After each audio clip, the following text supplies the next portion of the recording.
আজ বিধানসভায় বিধায়করা শপথ নিচ্ছেন। বিভিন্ন জেলার বিধায়করা আজকে শপথ গ্রহণ করছেন এবং প্রথমে মুখ্যমন্ত্রী শুভেন্দু অধিকারী তিনি শপথ গ্রহণ করলেন, তারপরে বিভিন্ন জেলার বিধায়করা তারা শপথ গ্রহণ করছেন। আর আজকে এখানেই একটা প্রশ্ন নিয়ে রীতিমতো চর্চায়, কারণ গোটা কয়েকদিন ধরেই আমরা দেখতে পাচ্ছি যে রাজ্যে বিজেপি ক্ষমতায় আসার পর থেকে সংখ্যালঘু সমাজের মধ্যে একটা ভয়, একটা ত্রাস, একটা আতঙ্ক কাজ করছে। আর এই নিয়েই আজকে বিজেপি বিধায়ক অসীম সরকারকে সরাসরি প্রশ্ন করেছিলাম।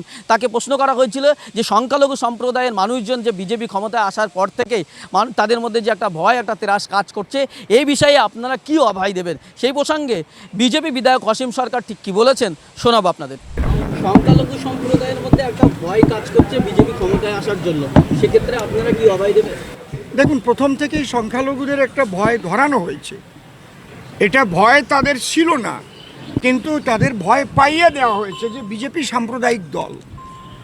কিন্তু আমার মোদিজি যেসব কাজ করেছে আপনারা দেখুন, আমাদের মন্ত্রই হচ্ছে সবকা সাথ, সবকা বিকাশ, আর সবকা প্রয়াস, সবকা বিশ্বাস। সবার জন্য কাজ করা। জিরো ব্যালেন্সের যে বইগুলো শুধু কি হিন্দুরা করেছিল? উজালা গ্যাস শুধু কি হিন্দুরা পেয়েছিল? এই যে 80 কোটি মানুষের মুখের খাবার আমার মোদিজি দিলেন, সে কি শুধু হিন্দুদের জন্য রেশন দিয়েছিলেন? তারপরে 140 কোটি মানুষের ডবল ভ্যাকসিন শুধু কি হিন্দুদের জন্য হয়েছিল? হিন্দু, মুসলমান, খ্রিস্টান, বৌদ্ধ, শিখ, জৈন, পার্সি, আমরা সবাই ভারতবাসী।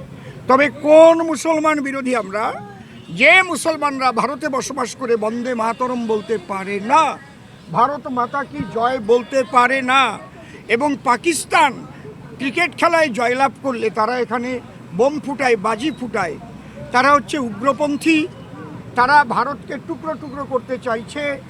তারা তাদের অনেক সময় আমরা ফেসবুক এবং বিভিন্ন সোশ্যাল মিডিয়ায় তাদের বক্তব্যও শুনেছি। মুসলমান বলতেই খারাপ, এই রকম চিন্তাধারা করা ভুল হয়ে যাবে।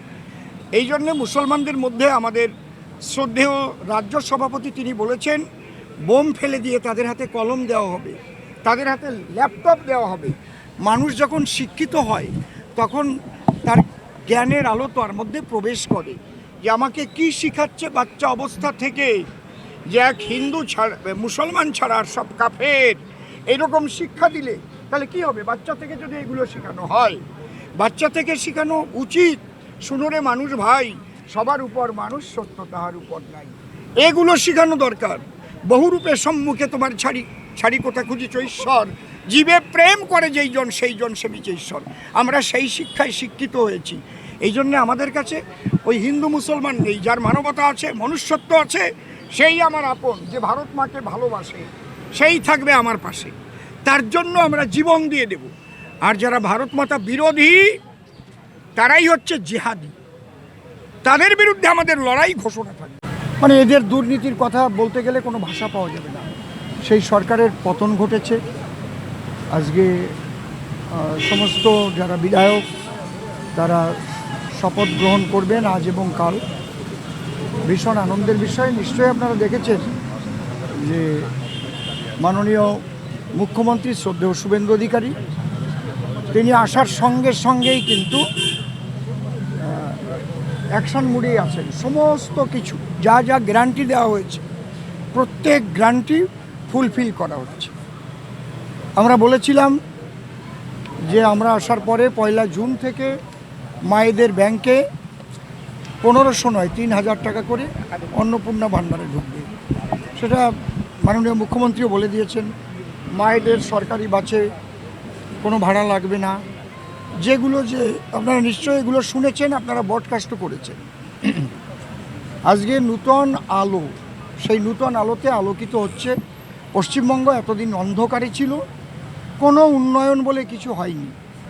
কেবল আমরা কয়েকদিন ছোট্ট একটা মন্ত্রিসভা গঠন হয়েছে, আরও 39 জন মন্ত্রী আরও শপথ নেবেন। টোটাল 45 আমার যেটা জানা মতে, কোড আনকোড।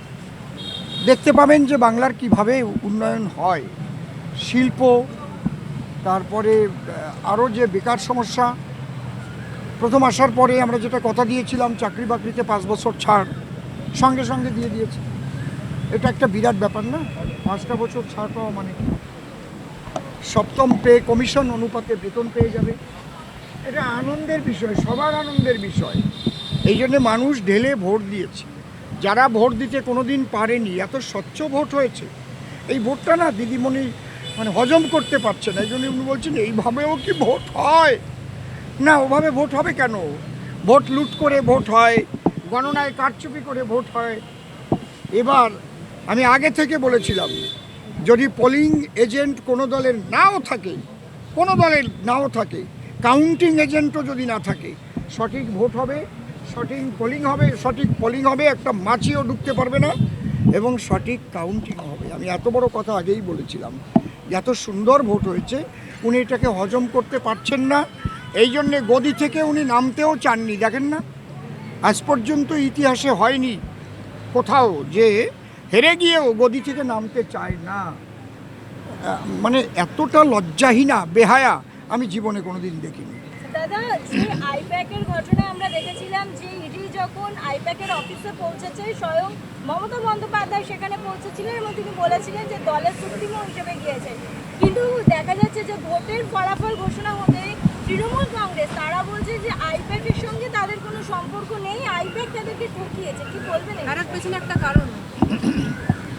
দেখুন, তৃণমূলের দুটো গোষ্ঠীর মধ্যে এই কথাবার্তাগুলো হচ্ছে, এগুলো আমাদের শোনার বিষয় না। আমরা ওই সব আইপ্যাক বাংলার মানুষ ছুঁড়ে ফেলে দিয়েছে। এবার তারা কি করেছে কি করেনি সেগুলো সিবিআই রয়েছে, ইডি রয়েছে, প্রশাসন রয়েছে, সেগুলো তারা দেখবে কি কি দুর্নীতির সঙ্গে তারা যুক্ত হয়েছে। এখন আমার ছেলে, তাকে আমি ডাকাতি করালাম, চুরি করালাম, ধর্ষণ করালাম, এগুলো আমি যদি করানোর পরে যদি বলি ওর সঙ্গে আমার আর সংস্পর্শ নেই, তাহলে মানুষ কি তা মেনে নেবে? সমস্ত কিছু করানোর পরে যখন দেখলাম ছেলে ধরা পড়েছে, ফাঁসি হবে, না ওর সঙ্গে আমার কোনো সংস্পর্শ নেই। এই ব্যাপারটাও যা, ওনাদের ব্যাপারটাও তাই। ওনারা নিজেরা বলাবলি করছেন, ওনাদের বলতে দিন, বলুক। তৃণমূল দলটাই আর থাকবে না। আপনি 6 মাস আমি টাইম দিলাম, ওই দলটাই বিসর্জন হয়ে যাবে একদম, এবং ওদের বিরোধী দলনেতা বসার অধিকার থাকে কিনা তারপরে দেখবেন।